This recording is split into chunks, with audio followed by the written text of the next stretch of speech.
Samajwadi party के सांसद रामजी लाल सुमन द्वारा जो कल संसद में बकवास की गई, रामजी लाल सुमन की न केवल सदस्यता समाप्त की जानी चाहिए बल्कि उसको देशद्रोह के आरोप में तुरंत प्रभाव से गिरफ्तार कर सदा सदा के लिए मताधिकार समाप्त किया जाना चाहिए।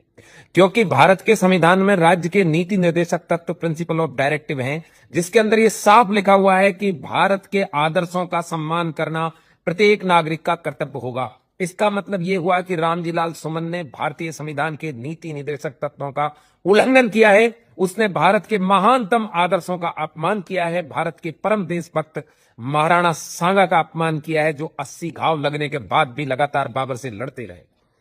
उन्होंने कहा कि इब्राहिम लोदी को हराने के लिए बाबर को बुलाया गया। उस मूर्ख को यह नहीं पता कि इब्राहिम लोदी को खतौली के युद्ध में राणा सांगा जी ने पहले ही हरा दिया था।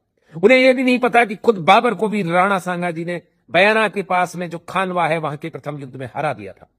राणा सांगा जी बाबर की किसी की जरूरत नहीं है राणा सांगा जी को लेने के लिए। इसके अलावा दूसरी और बात है कि बाबर को भारत में इब्राहिम लोदी को हराने के लिए दौलत खान लोदी ने बुलाया था। इस बात को सब दुनिया जानती है, यहां तक कि ग्रोक एआई भी जानता है। फिर रामजी लाल सुमन और समाजवादी पार्टी क्यों नहीं जानती है? और संसद के अंदर उस समय बैठे सभी राज्यसभा सांसदों को भी मैं एक बार पुनः नपुंसकता भेजता हूं कि उनके बैठे रहते इस तरह की बकवास की गई और इस बार उन्होंने न कोई माइक तोड़ा, न कोई किसी प्रकार से कोई माराई पिटाई कुटाई कुछ भी की। ये बड़े शर्म की बात है।